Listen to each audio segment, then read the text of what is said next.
Bismillahirrahmanirrahim. Assalamualaikum warahmatullahi wabarakatuh. Alhamdulillahirabbil alamin. Tsumma alhamdulillahirabbil alamin. Wassalatu wassalamu ala imamil anbiya'i wal mursalin, syumusil muhtadin, wa ala alihi wa sahbihi dhawil mayamin, wa ala kulli man ihtada bi hadhihi al-qawim wastamsaka bi sunnatihi dhatil hablil matin min a'immati hadha ad-din ila al-awami ila muslimin. Amma bapak-bapak, ibu-ibu jamaah salat zuhur Masjid DKM rahimakumullah. Pada kajian zuhur kali ini saya ingin mengajak jamaah untuk melongok mempelajari, mentadaburi tentang sirah Rasulullah SAW. Lebih-lebih kita sekarang masuk pada awal Muharram, yaitu bulan Hijriah 1437 Hijriah, sebuah kesempatan yang baik bagi kita untuk mempelajari tentang tindak tanduk, tingkah laku, suri tauladan umat, yaitu manusia teragung yang Allah abadikan dalam Al-Quran, yang Allah perintahkan bagi kita untuk meniru, baik ucapannya, perilakunya, kesehariannya, berpakaiannya, berbicaranya, berdagangnya, berperangnya, berkelahinya, sampai Allah perintahkan bagi kita untuk meniru beliau. Nah, pada kali ini saya akan angkat sirah nabawiyah, dan saya ambil dari satu kitab monumental ditulis oleh Profesor Mustafa Ahmad Az-Zarqa,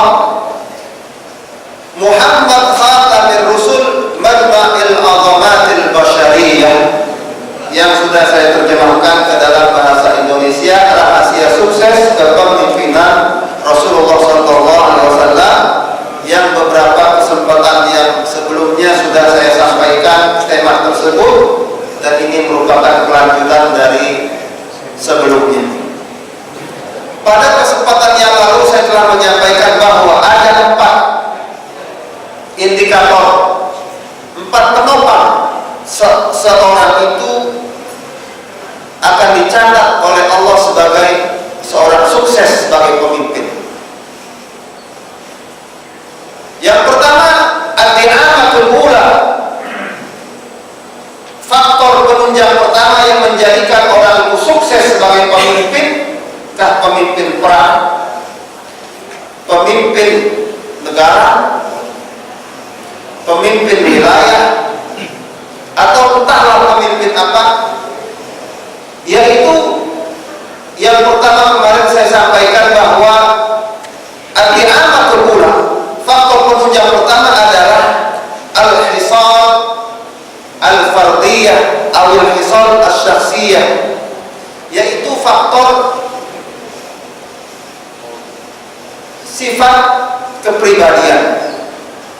Faktor sifat kepribadian, al-hisalun nafsiyah wal akhlaqus syakhsiyah, bahwa seorang pemimpin ketika ingin sukses dan ingin Allah catat sebagai pemimpin sukses, maka yang pertama dia harus memiliki karakter yang kuat, kepribadian yang agung. Nah, itu sudah dicontohkan oleh Rasulullah SAW. Bagaimana beliau sholatnya luar biasa, bagaimana beliau zuhudnya luar biasa, sampai kakinya membengkak. Dan saat dikatakan oleh Aisyah, wahai baginda Rasulullah, kenapa engkau sholat sampai seperti ini? Bukankah Allah telah mengampunkan segala dosamu, baik yang lampau dan yang akan datang? Sementara Rasulullah sekalipun dosanya sudah diampunkan oleh Allah namun sholatnya. Hatta tawarramat qadamahu syarifatan, hingga kedua kakinya yang mulia membengkak karena saking banyaknya dan lamanya sholat. Kalau kita membengkak wajah kita, kaki kita karena main bola, tapi Rasulullah membengkak karena banyak sholat. Nah, ini yang pertama, bahwa seorang pemimpin harus memiliki karakter, yaitu ibadah yang kuat, kepribadian yang kuat, serta memiliki akhlak-akhlak yang terpuji. Kemarin sudah saya sampaikan bahwa bagaimana zuhudnya Rasulullah SAW, hingga kata Aisyah, "Ma syabi'a Muhammadun, ma syabi'a alu Muhammadin min khubzi sya'irin thalatha layalin mutawaliyah." Seringkali Nabi Muhammad beserta keluarganya, menurut penuturan Aisyah sebagai istrinya, seringkali Muhammad beserta keluarganya sallallahu alaihi wasallam tidak kenyang oleh roti gandum selama 3 malam berturut-turut. Di saat beliau sedang lapar, di saat beliau tidak memiliki apa yang harus dimakan dan diminum. Pertanyaannya, Pak Ustaz, kenapa Rasulullah begitu miskin? Ya, Rasulullah setiap punya makanan diberikan kepada orang-orang lain, dan tidak pernah Rasulullah menyimpan makanan hingga hari esok. Lalu ketika seorang sahabat memberikan hadiah ta'ban min labani, segontong susu, sebagaimana dituturkan oleh Profesor Mustafa Ahmad Az-Zarqa dalam kitabnya tersebut, maka lalu Rasulullah saat mendapatkan susu 1 gentong, maka dipanggillah ahlu suffah, dipanggillah orang-orang tua renta, fakir miskin, nenek-nenek, bahkan di antara mereka ada yang rutin disuapin oleh Rasulullah SAW, dan terakhir setelah mereka minum susu, terakhirlah Rasulullah yang minum susu. Adakah pemimpin zaman sekarang seperti itu? Adakah pemimpin zaman sekarang seperti itu? Pemimpin zaman sekarang harus lebih kenyang sebelum rakyatnya kenyang, harus lebih mewah hidupnya sebelum rakyatnya mewah, harus terpenuhi fasilitasnya sebelum rakyatnya terpenuhi fasilitasnya. Tapi berbeda kembali ke zaman Rasulullah, kembali ke zaman kegemilangan Islam, bagaimana sahabat Nabi dan dicontohkan oleh Rasulullah berbalik. Rakyatnya yang dibikin kenyang terlebih dahulu, bagaimana rakyat diperhatikan, barulah Rasulullah memperhatikan diri. Yang kedua, singkat saja, faktor penunjang yang kedua yang menyebabkan Rasulullah dicatat sebagai pemimpin sukses, wa amma di'amatu tsaniyah min da'imil azamah wa hiya mada al-ibda'i was-sumud fi ma ya'ti bihi al-ulama, fa inna Rasul sallallahu alaihi wasallam lahu fiha a'dhamul athar. Adapun faktor penunjang kedua yang menyebabkan pemimpin itu harus semakin besar, agung, mulia dan sukses adalah yaitu kecakapan beliau dalam inovasi, ketinggian beliau dalam melakukan inovasi terhadap nilai-nilai yang mampu diterjemahkan dalam kehidupan sehari-hari. Nanti akan saya jelaskan Bapak-bapak apa yang dimaksud. Yang dimaksud di sini adalah anna Rasulullah sallallahu alaihi wasallam yajma bainal waqi' wal mathalil a'la wa yuwaffiq bainahuma tawfiqan badi'an wa yunaddim manafi' al-anasir al-mutadadati fil hayat falam yuhmil ahad ad-diddaini li'anna kullam minhuma quwwah tufidu idza uhsina istiqbaluha fi mahalliha al-munasib, yaitu bagaimana Rasulullah telah mampu menyandingkan, mensinergikan antara realitas dan adalah idealisme secara baik.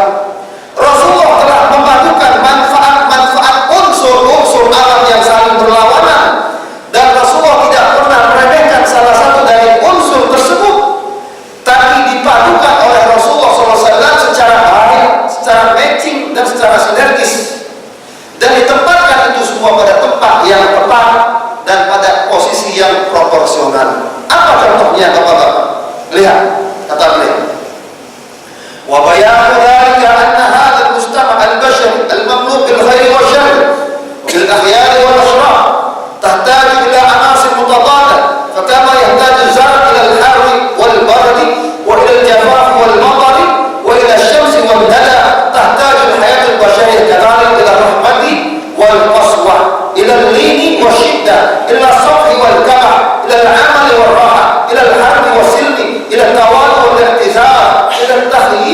wal ijbar ila al-mau'izatil hasanah wal maqami al-khashinah wa hakadha. Yaitu bahwa dalam kehidupan real yang kita hadapi sekarang di dunia ini, kehidupan ini bapak-bapak dipenuhi oleh ada kebaikan, ada keburukan, ada orang-orang mulia, ada orang-orang jahat. Sebagaimana kita temukan bahwa di alam ini ada panas, ada terik, ada hujan, ada kering, ada basah, ada matahari, ada rintik-rintik, ada rahmat, kasih sayang, ada tegas, ada lembut, ada keras, ada pemaaf dan ada tidak kata-kata, ada pula tidak ada kata-kata maaf, ada bekerja, ada rehat, ada perang, ada damai, ada saatnya kita tawadhu, rendah hati, dan ada saatnya kita iktizaz, punya kebanggaan, punya punya rasa bangga terhadap akidah yang kita miliki, terhadap ide yang kita miliki. Ada saatnya kita memberikan nasihat secara baik, dan ada saatnya kita perlu bersifat tegas yang tidak ada kata-kata maaf. Nah, ini oleh Rasulullah mampu dipadukan bapak-bapak. Jadi seorang pemimpin akan mendapatkan keutamaan dan kecakapan. Pemimpin mana saja akan memiliki kecakapan dan keutamaan bila dia mampu mendudukan nilai-nilai ini dan mampu menempatkannya pada tempat yang tepat dan pada timing yang tepat. Sebagaimana pemimpin tidak akan pernah mendapatkan kecakapan, keutamaan dalam kepemimpinannya ketika pemimpin ini menyia-nyiakan salah satu dari keduanya. Dia bersifat lembut terus, kata beliau, lihat Pak. Kata beliau, seorang pemimpin ketika lembut terus kepada rakyatnya, maka akan memunculkan orang-orang kriminal, maka akan membuka peluang terhadap banyaknya kriminal. Sebagaimana lembut terus menerus, maka akan merusak tata nilai dan tata sistem. Sebagaimana orang kasih sayang terus kepada sesamanya, kita sedikit-sedikit lebih mengutamakan kasih sayang, sedikit-sedikit kasih sayang, kasihan, maka ini Pak akan menimbulkan kekacauan. Orang kalau kita biasa kita kasihi, maka dia akan melunjak. Kalau kasih yang terus kita berikan kepada rakyat kita akan memunculkan kekacauan dan chaos ada di mana-mana. Sebagaimana kalau kita damai terus, ayo damai saja, nggak usah perang, maka ini akan membuat musuh-musuh menjadi berani kepada kita. Nah, karena itu Bapak, dua nilai ini mampu dipadukan oleh Rasulullah Sallallahu Alaihi Wasallam. Coba kita lihat bagaimana Rasulullah SAW. Satu, mari kita lihat bagaimana Rasulullah mampu memadukan antara dua nilai tersebut. Yang pertama, waqad umira Nabi Sallallahu Alaihi Wasallam birrahmati wa ammamaha, waqad amara Nabi Sallallahu Alaihi Wasallam birrahmati wa ammamaha hatta al-hayawan wa ja'ala fi al hayawan ajru sadaqah id yaqul fi kulli kabidin rabbatin ajrun. Rasulullah punya sifat kasih sayang. Bagaimana kasih sayang Rasulullah telah beliau praktekkan, bahkan beliau memerintahkan untuk senantiasa kita menyayangi, mengasihi kepada sesama, termasuk kepada hewan. Bahkan Rasulullah memerintahkan kita untuk memberikan makan kepada hewan, dan beliau bersabda, fi kulli kabidin rabbatin ajrun, pada setiap tembolok yang basah maka kita mendapatkan pahala. Ini Pak, kasih sayangnya Rasulullah bukan hanya kepada manusia, tapi kepada hewan. Beliau selalu berpesan, fi kulli kabidin rabbatin ajrun, ketika kita memberikan makan kepada hewan sehingga temboloknya menjadi basah dan kenyang, maka dicatat pahala bagi kita oleh Allah Subhanahu wa taala. Bahkan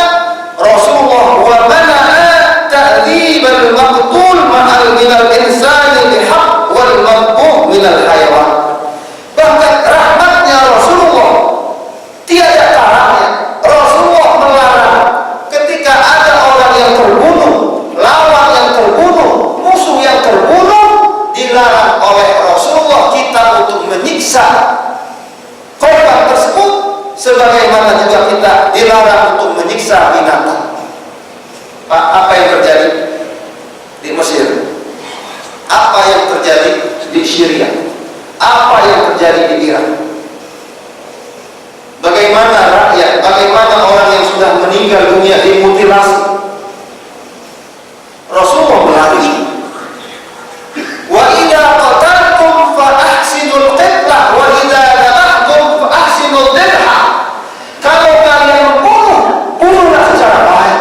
Tidak boleh dalam peperangan kita mencongkel matanya, menarik kupingnya, mengiris kupingnya, mengiris jari jemarinya, tidak boleh. Haram hukumnya. Kalau kita ingin membunuh, faqtuluhum fadribuhum fawqal a'naqi wadribuhum. Apa Pak? Al-Quran. Fadribu fawqal a'naq wadribuhum kulla banan. Fadribuhum fawqal a'naq wadribuhum kulla banan. Kata Allah membimbing kita berperang, fadribuhum fawqal a'naq. Kalau pengen kita memukul secara mematikan kepada musuh kita, fadribuhum fawqal a'naq, pukullah mereka di atas leher, betis, ini yang tebas leher. Wadribu apa? Wadribuhum kulla banan, dan buntungkanlah tangannya. Jadi kalau musuh, kita berperang melawan musuh, duel, maka yang harus kita perhatikan untuk kita bunuh agar mematikan dan tidak membuat musuh itu sakit yang berkelamaan, tebaslah lehernya dan buntungkanlah tangannya. Dan tidak boleh kita menyiksa musuh kita dengan mematikan secara perlahan. Ini rahmatnya agama Islam yang diajarkan oleh Rasulullah SAW. Fadribu minhum fawqal a'naq.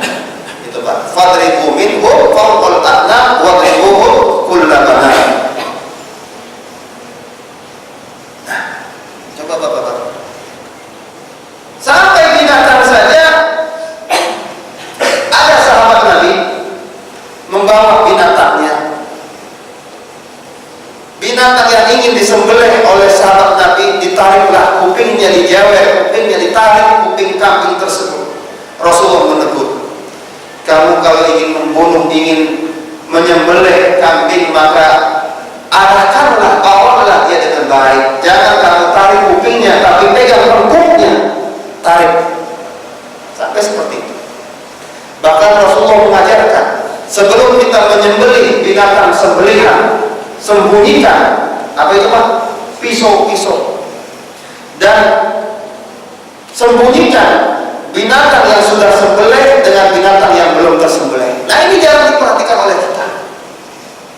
Jadi kata Rasulullah, kalau ingin wa idza dabahtum ahsinul dhabha, kalau kalian menyembelihlah dengan baik. Pisaunya harus tajam, dan ketika kambing dibawa ke tempat sembelihan, jangan diperlihatkan pisau. Ketika leher sudah siap diiris atau dipotong, baru pisau dikeluarkan dari sarung, dan jangan diperlihatkan kepada binatang lain hasil sembelihannya. Kenapa? Mereka merasakan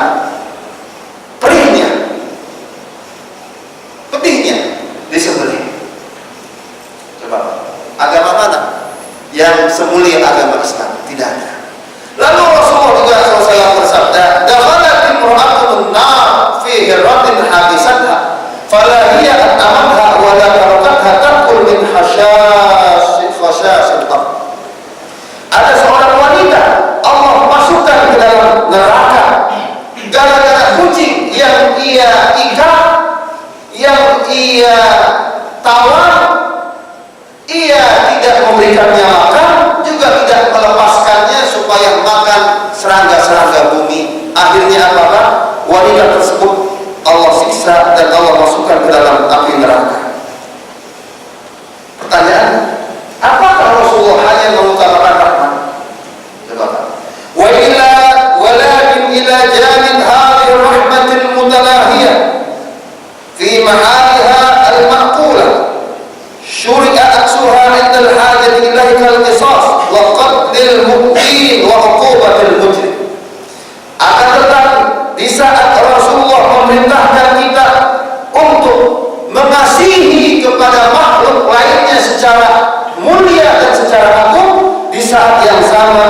kita diperintahkan oleh Allah dan oleh Rasulnya untuk tetap mendirikan kisos. Hukuman harus diterapkan. Para penjahat-penjahat, para pembunuh mereka harus diberikan hukuman secara setimpal, dan orang-orang kriminal harus dihukum secara setimpal, tidak ada kata maaf. Bapak, ini dia yang mampu dipadukan oleh Rasulullah.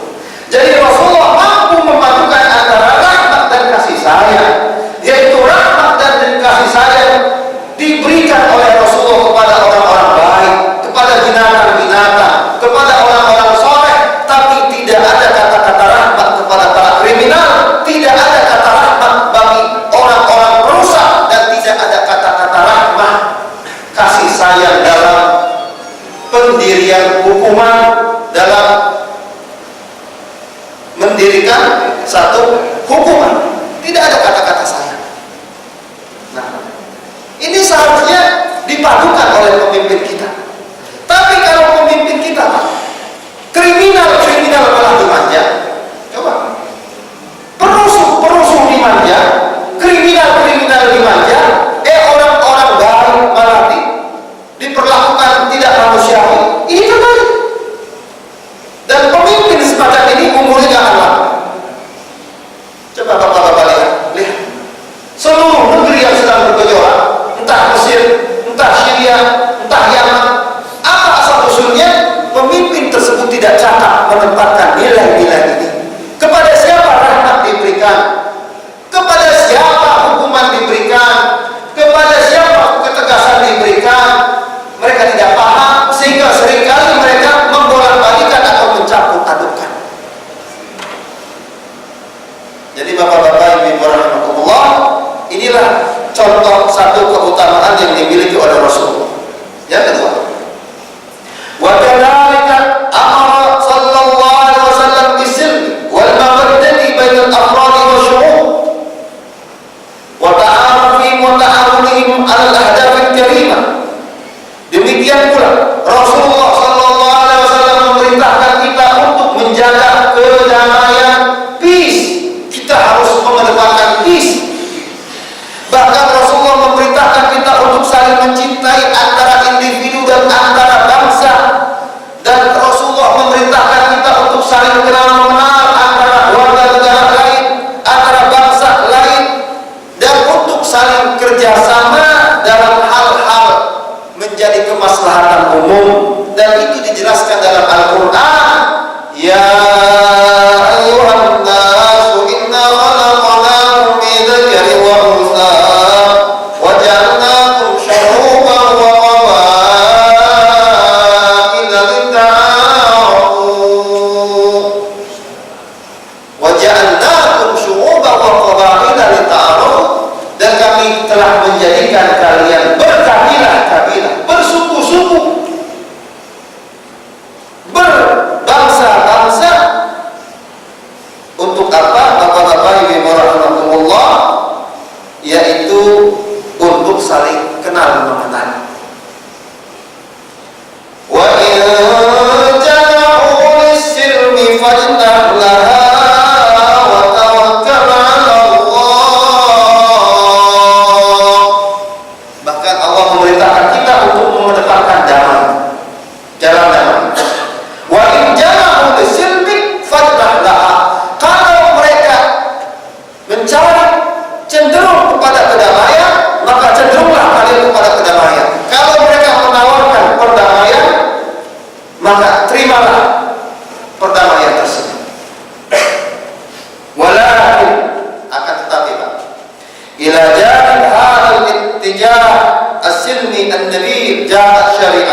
sedang memerintahkan kita berperang.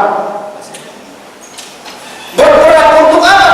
Berperang kepada mereka yang membuat onar, yang membuat siasat, yang membuat kain lil Islami wal muslimin, yang membuat makar terhadap umat Islam dan agama Islam. Wa amara bi badlil usi fil isti'dad li muqawamatih, dan agama Islam memerintahkan kita untuk menyiapkan berbagai macam sarana dan prasarana perang untuk menghadapi musuh-musuh yang ingin menghancurkan negeri kita, yang ingin mencari-cari wilayah kita dan ingin menghancurkan agama kita. Wa a'iddu lahum mastata'tum min quwwatin wa min ribatil khair turhibuna bihi aduwwallahi wa aduwwakum. Apa Allah berfirman, dan persiapkanlah oleh kalian untuk musuh-musuh kalian apa yang kalian miliki, dari berupa kekuatan, dari berupa ribatul khair, kuda-kuda yang diikat. Untuk apa bapak-bapak? Untuk memberikan rasa takut kepada musuh-musuh Allah dan musuh-musuh kita. Coba. Jadi disinilah Rasulullah. Jadi ada saatnya kapan damai dan ada saatnya kapan kita perang. Jadi kalau pemimpin hanya mengedepankan damai, tapi musuh sudah semakin luar biasa makarnya kepada kita, lalu kita masih terus mengedepankan damai, siap-siap pemimpin ini akan hancur, dan siap-siap negeri ini akan hancur dicaplok oleh musuh-musuh. Nah, inilah bapak-bapak bagaimana Rasulullah mampu memadukan kapan beliau damai dan kapan beliau berperang. Jadi damai terus juga akan membuat musuh-musuh menjadi apa Pak? Menjadi berani kepada kita. Pun perang terus-menerus juga tidak baik. Kenapa? Karena ada saatnya kita perang, juga ada saatnya kita damai. Yang ketiga, contoh.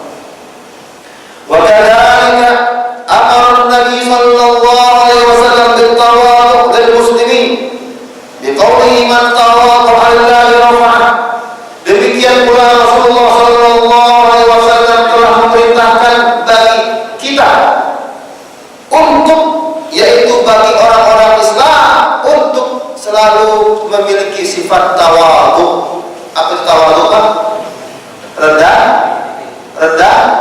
hati. Rendah hati. Jadi hati kita harus kita rendahkan. Orangnya rendah hati, tinggi hatinya. Jadi tawadhu, Rasulullah bersabda, man tawadha'a lillahi rafa'ah. Siapa orang yang tawadhu karena Allah, akan Allah angkat derajatnya. Dan siapa orang yang takabur, angkuh, akan Allah rendahkan dia. Nah, ini bapak-bapak, ibu rahmatullah. Ada ungkapan pepatah bahasa Arab, tawadhu takun kan najmila al-nadhirin ala safahatil jawi wa huwa rafiqun. Tawadhu takun kan najmila al-nadhirin ala safahatil jawi wa huwa rafiqun. Tawadhulah Anda, rendah hatilah Anda. Takun kan najmi, siapa orang yang rendah hati akan seperti bintang la al-nadhirin, yang akan jelas nampak bagi orang yang melihatnya, ala safahatil jawi, yang berada di cakrawala yang tinggi, wa huwa rafiqun, dan orang itu akan berada di posisi yang tinggi. Bintang, setiap kita bisa melihat bintang. Tidak ada orang yang tidak melihat bintang. Demikian pula orang yang rendah hati, maka akan Allah angkat derajatnya, dan orang akan senantiasa mengingatnya dan akan mengidolakannya.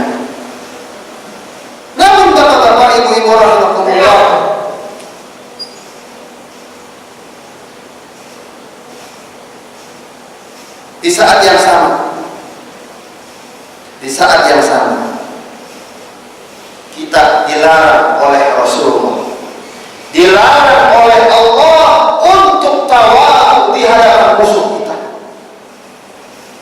Tidak boleh kita punya perasaan rendah hati di hadapan musuh-musuh kita. Walakinnahu ila janibi dhalik syara'a al-i'tizaz 'ala al-'adwi al-mughalib. Akan tetapi tawadhu itu kita berikan kepada orang beriman, kepada sahabat kita, kepada teman-teman kita. Tapi ketika musuh ada di hadapan kita, tidak ada kata-kata tawadhu, tidak ada kata-kata rendah hati. Kita harus lawan mereka. Hati kita harus ada di atas hati mereka. Nah, tidak boleh kita rendah hati di hadapan musuh-musuh kita. Apakah ini sudah dipraktekkan oleh negeri kita, oleh pemimpin-pemimpinnya?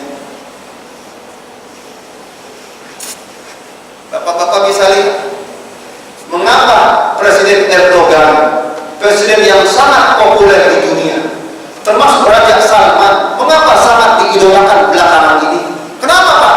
Dia mampu menentukan di mana dia harus tawadhu dan di mana dia harus punya pro. Lihat Erdogan, presiden Turki, dalam satu bangku dan dalam satu forum, bagaimana dia tidak kenal takut dengan Shimon Peres? Apa yang diungkapkan oleh Shimon Peres di tempat itu juga langsung dia tunjuk dan langsung ia bantah dan langsung ia keluarkan statement. Ditakuti. Sekarang Turki menjadi negeri yang ditakuti oleh dunia. Kenapa? Itu kalau pemimpin punya jiwa, punya pro di hadapan musuh-musuhnya, maka musuh-musuhnya akan lemah. Tapi kalau pemimpin lemah, tahu lemah apa? Ya, pengecut, penakut. Makanya Pak, saya ingat ketika saya masih kuliah di Islamabad, Pakistan, sekitar tahun kejadian ini tahun 2000-an. Saya lagi jalan habis dari kampus, datang seorang tua pakai cap, pakai peci, topi. Tua dia, pakai mobil jeep. Where do you come from? I come from Indonesia. Hey, come. Indonesia, come. Ayo naik mobil saya. Kemana kamu? Saya mau ke arah G10. Saya antarkan. Oh, Indonesia, good. Soekarno, good. Dia sangat mengidolakan Presiden Soekarno. Kenapa, Pak? Soekarno dia bilang seorang hero, seorang pemberani. Soekarno dahulu yang pernah membantu Pakistan ketika perang melawan India. India perang melawan Inggris. Soekarno pernah mengirim kapal. Akhirnya rakyat Pakistan, rakyat India sampai sekarang masih memelukkan Presiden Soekarno. Ketika terjadi konfrontasi India Pakistan melawan Inggris, sampai sekarang tidak dilupakan itu Presiden Soekarno. Kenapa, Pak? Dia mampu berdiri dan tidak takut dengan kekuatan-kekuatan imperialis. Nah, itu harus dicontohkan oleh pemimpin kita. Kalau pemimpin tersebut pengen menjadi pemimpin besar. Dan Rasulullah melarang kita untuk tawadhu di hadapan musuh kita. Man aqad dhillatan min nafsihi ta'ian ghaira mukrah falaysa minna, kata Rasulullah. Nih, Rasulullah melarang kita untuk memiliki perasaan rendah hati, rendah diri di hadapan musuh. Kata Rasulullah, siapa orang yang memberikan hinaannya, kelemahannya dari dirinya secara sukarela, bukan karena terpaksa, maka dia itu bukan termasuk golongan kami, dia bukan termasuk orang beriman. Jadi kita kepada musuh, kepada Israel, kepada penjajah-penjajah negeri-negeri lain, lalu kita tidak memperlihatkan pro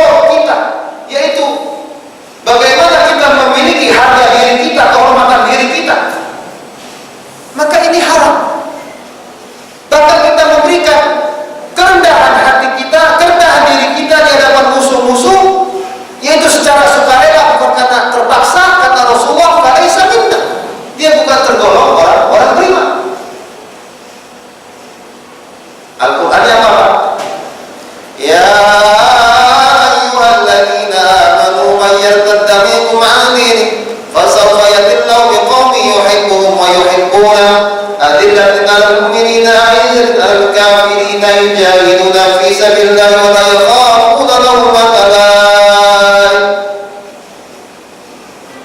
Hai orang-orang beriman, siapa di antara kalian yang murtad dari agamanya?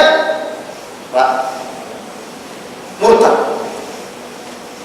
Allah mengatakan, hai orang-orang yang beriman, siapa di antara kalian yang murtad dari agamanya, fasawfa yatillah, Allah akan mendatangkan biqaumin, dengan suatu kaum, dengan suatu generasi baru, yuhibbuhum, di mana generasi ini cinta kepada Allah dan Allah cinta kepada mereka. Yuhibbuhum, Allah cinta kepada mereka, wa yuhibbuna, dan generasi ini cinta kepada Allah. Itu yang pertama. Lalu pengen tahu generasi beriman, generasi pilihan Allah, maka cirinya yang pertama, mereka cinta kepada Allah dan Allah cinta kepada mereka. Adillatin 'alal mu'minin, yang kedua, mereka selalu memiliki sifat penolong, rendah hati kepada sesama mereka. Jadi kerendahan hati kita, ketawaduan kita tidak boleh kita berikan kepada siapa-siapa kecuali kepada sesama orang beriman. A'izzatin 'alal kafirin. Apa cirinya manusia pilihan Allah? Yaitu a'izzatin 'alal kafirin, punya harga diri, punya pro di hadapan orang-orang kafir. Yang kedua. Yang ketiga, yujahiduna fi sabilillah, mereka sedang berjihad di jalan Allah. Jadi ciri orang beriman yang dicintai oleh Allah, yang akan menjadi generasi pengganti bagi generasi-generasi yang sudah murtad. Yang pertama, mereka adalah orang yang cinta kepada Allah dan Allah cinta kepada mereka. Yang kedua, mereka adalah yang selalu memiliki tawadhu kepada orang beriman, yaitu mereka sayang, menyayangi kepada orang beriman, rendah hati kepada sesama orang beriman, lalu mereka punya harga diri di hadapan orang-orang kafir, lalu mereka berjihad di jalan Allah dengan harta dan dengan jiwa mereka. Dan yang keempat adalah wala yakhafuna lawmata laim, mereka tidak takut dengan cacian, cemoohan orang yang senang dan gemar mencaci dan mencemooh. Jadi Pak, kalau ada orang mencemooh kita, tutup kuping, tutup mata, anjing menggonggong, kafilah berlalu. Bapak-bapak, ibu rahimakumullah. Yang kedua, yang ketiga, contoh. Wa kadzalika nadaba Rasul sallallahu alaihi wasallam ila al-'afwi 'alal musyi'i fil huquqid da'iyatil khassah li'annahu fardun wa makramatun. Wa qala al-Qur'anul 'azim faman 'afa wa aslaha fa ajruhu 'ala Allah, walakin ar-Rasul sallallahu alaihi wasallam ila janibi dhalik qad shaddada wa qasara qaswat al-hizbi fil huquqil 'ammah famana al-'afwa 'an huquqillahi ta'ala fi iqamatil hudud wa naha 'anil syafa'ati fiha. Yang ketiga, contoh bagaimana Rasulullah mampu memadukan mana lembut, mana pemaaf, dan mana tegas. Harus membedakan. Jangan kita selalu lembut, nggak pernah tegas, atau jangan pernah tegas terus tapi nggak pernah lembut. Itu harus kita padukan. Nah, contoh yang terakhir, bapak-bapak, ibu rahimakumullah, Rasulullah memerintahkan kita dan Rasulullah menganjurkan kita. Ini sangat dianjurkan, Pak, yaitu untuk menjadi orang yang pemaaf terhadap orang-orang yang salah kepada kita dalam hak-hak personal khusus, hak-hak perdata. Ada hak-hak perdata, ada undang-undang perdata, ada undang-undang pidana. Apa itu undang-undang perdata? Yaitu undang-undang hukum-hukum yang terkait dengan hubungan personal. Apa itu hukuman pidana? Yaitu hukuman yang berkaitan dengan publik. Nah, dalam masalah hukum perdata, Rasulullah sangat menganjurkan bagi kita untuk memaafkan. Kalau ada orang menista kita, orang memfitnah kita, memang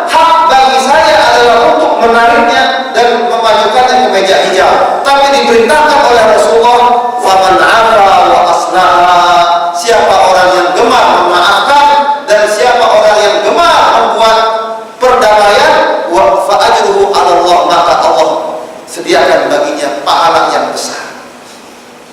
Gitu lah.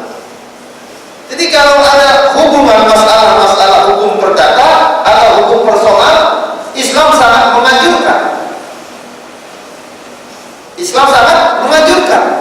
Dia punya hutang sama kita, tidak dibayar, bahkan sudah berhutang kepada kita, dia pun menjelek-jelekan kita. Maka hak bagi kita adalah untuk mengajaknya dan menariknya ke meja hijau, tapi dianjurkan bagi kita untuk memaafkannya. Tapi lihat, Rasulullah selalu memaafkan hal tersebut, tapi Rasulullah tidak pernah memaafkan bagi siapa Pak? Bagi dalam hal-hal hukum-hukum pidana, yaitu ketika ada orang melanggar hak-hak Allah, maka hukuman tidak boleh ada pandang bulu dan tidak ada boleh tebang pilih dalam hukuman tersebut. Rasulullah tidak pernah tebang pilih. Rasulullah tidak pernah tebang pilih dalam mendirikan masalah hukum. Pernah ada seorang wanita dari kalangan ningrat orang Yahudi, bangsawan orang Yahudi, dia mencuri. Lalu dibawakan kasus ini kepada Rasulullah SAW. Lalu Rasulullah SAW tetap bahwa hukuman harus ditegakkan. Lalu dipanggillah orang-orang Yahudi untuk membaca Taurat mereka. Lalu dibacalah Tauratnya. Lalu bagian hukuman mencuri oleh mereka ditutupi tangannya. Coba baca dalam Taurat kalian, kata Rasulullah. Apa hukuman seorang wanita yang mencuri? Dibaca oleh pendetanya. Bla bla bla bla bla. Kata Rasulullah, angkat tangan kamu. Di balik tangan kamu ada teks Taurat yang menjelaskan apa hukuman bagi orang yang mencuri.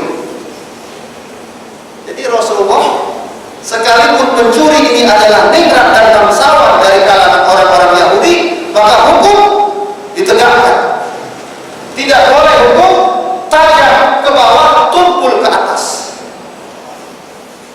Rasulullah mengatakan dalam sabdanya,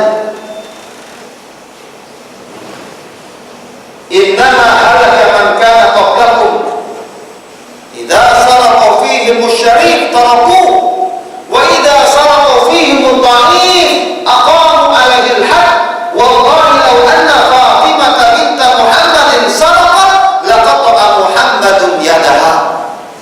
Ini Pak, satu jawaban yang sangat tegas.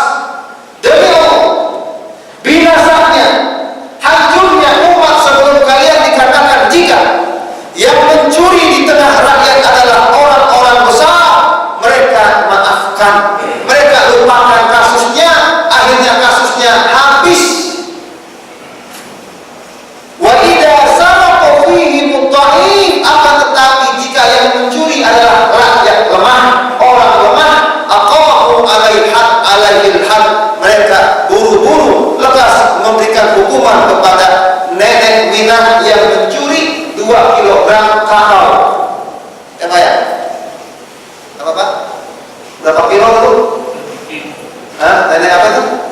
Di Sulawesi? Ya, mencuri 2 kilogram kakao, langsung diapain Pak? Hukum langsung ditegakkan. Tapi orang mencuri sekian miliar, ratusan juta, ditutup-tutupi. Nah ini. Jadi tidak ada kata maaf dalam masalah hukum pidana. Nah itulah yang mampu dipadukan oleh Rasulullah SAW, sehingga ketika menjadi pemimpin Rasulullah, baldatun thayyibatun wa rabbun ghafur, maka negerinya gemah rimbah roh jenawi, totok apa? Tentrem, totok, raharjo. Kenapa Pak? Rasulullah mampu memadukan nilai-nilai tadi. Jadi kesimpulannya Bapak-bapak yang dapat saya sampaikan pada pelajaran Sirah Nabawiyah ini adalah bahwa faktor kedua, kalau pemimpin pengen sukses sebagaimana yang telah dilakukan oleh Rasulullah, maka rahasianya pemimpin tersebut harus cara memadukan antara nilai-nilai yang saling berseberangan. Sebab di dunia ini ada laki ada perempuan, ada panas ada hujan, ada siang ada malam, ada kerja ada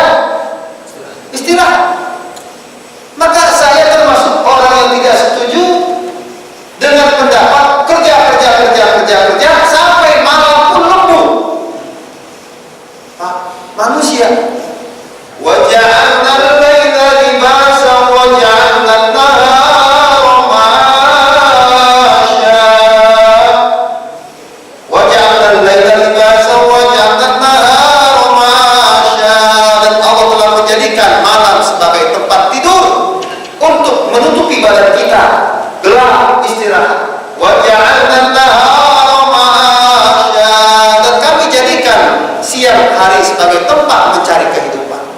Jadi Allah sudah berikan kita kapan waktu mencari rezeki. Kalau sudah malam istirahat. Karena kalau badan diforsir, mata lemah, tangan yang buntung. Kenapa Pak? Mata lemah, fisik lemah, tapi dipaksa untuk bekerja, menjahit, tangannya yang menjahit. Kenapa? Karena memang malam hari Allah siapkan bikin kita untuk istirahat. Nah itu dipadukan semua. Nah itu telah dipadukan oleh Rasulullah. Bagaimana Rasulullah memadukan? Kapan beliau kasih sayang dan kapan beliau tegas? Kapan beliau damai dan kapan beliau perang? Kapan beliau memaafkan, yaitu pada hukum-hukum perdata, dan kapan beliau tegas, yaitu pada masalah hukum pidana. Nah kalau kita dan pemimpin kita mampu meniru apa yang telah dipraktekkan oleh Rasulullah, insya Allah negeri ini akan mudah mengelolanya. Sulit mengelolanya ketika kita tadi membenturkan antara dua tata nilai yang saling berbenturan. Kita tidak memadukannya, atau kita mengambil terus pemaaf tapi hukum tidak pernah ditegakkan. Ini juga kacau negeri kita. Atau hukum terus ditegakkan sampai orang baik dihukum, ini juga kacau negeri kita. Demikian yang dapat saya sampaikan. Mudah-mudahan pelajaran Sirah Nabawiyah ini bermanfaat. Insyaallah pada kesempatan kita bisa sambung kembali. Yang benar semata datang dari Allah, yang salah datang dari saya dan dari syaitan. Amin. Wassalamualaikum warahmatullahi wabarakatuh. Jepang, Portugis dahulu ketika menjajah negeri kita, tidak boleh kita ada tawar, tidak boleh kita ada kerjasama sama mereka, nggak boleh kita tunduk-tunduk kepada mereka. Di sini diharapkan tawar kepada musuh. Yang musuh dimaksud adalah ketika kita dalam peperangan. Kenapa Pak? Dahulu zaman Belanda itu ada, masih saudara saya, masih kalangan dari saudara saya. Rupanya dia ini dekat sama Belanda, dekat sama Belanda. Jadi ada info-info pejuang Hizbullah di mana dia yang membocori informasi tersebut, lalu dia tunduk-tunduk kepada Belanda. Ini haram. Akhirnya apa Pak? Belanda masih hadiah apa itu? Piringan. Tahu piringan apa? Piringan lagu yang zaman itu kan ada ngingkong gitu. Nah itu nenek saya cerita bahwa ada saudaranya. Akhirnya apa Pak? Tiba-tiba orang itu hilang.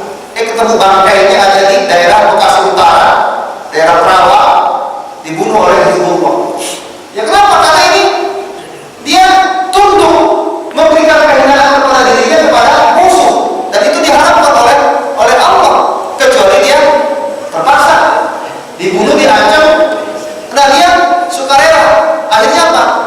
Info pejuang revolusi kemerdekaan Indonesia ini pasukan Hizbullah dibocorkan oleh dia dan diberitakan kepada Belanda. Lalu Belanda kasih apa Pak? Masih uang emas.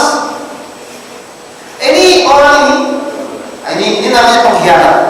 Ini tawaran tidak boleh seperti ini. Pada orang yang menzalimi kita. Nah kepada orang yang menzalimi kita Bapak-bapak, kita lihat musuh kita. Ini musuh ya. Nah ya, kalau menzalimi kita tadi, dia menzalimi dalam apa? Dalam pidana, dalam perdata. Nah perdata kan tadi kita katakan maafkan dia. Dia telah memfitnah, umpamanya telah merusak kehormatan kita. Nah,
mati terhormat.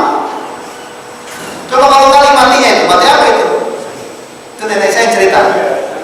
Itu banyak itu orang-orang cakung, akhirnya mati, tiba-tiba di sepanjang kali itu mati, dibunuh oleh karena mereka pengkhianat. Ya, itu kepada Belanda. Sementara para pejuang-pejuang dibocorkan rahasianya, akhirnya apa? Dibunuh lagi. Nah, ini makna di antara tadi, bahwa kapan kita harus tawadhu, rendah hati, dan kapan kita harus tegas pada musuh kita, kepada Belanda atau kepada siapa yang ingin menghancurkan negeri kita. Tidak ada kata-kata tawadhu. Kita harus gelongakan semangat apa Pak? Jihad. Gelongakan semangat jihad. Nah itulah akhirnya musuh pada takut. Kenapa Belanda takut? Karena kita menggelongakan. Dulu ada Hasyim Asy'ari, resolusi Asy'ari siapa? Resolusi jihad. Nah, filmnya kan ada difilmkan sama Hadratus Syekh. Saya menonton sampai menangis. Ya, ada lagi Pak? Cukup ya? Bisa dipahami? Bisa ya? Nah. Artinya kepada orang zalim kita tidak boleh lembek. Kita harus lawan kezalimannya, tapi tentu dengan cara yang fair. Fair juga. Di kantor ada dua. Nah, dua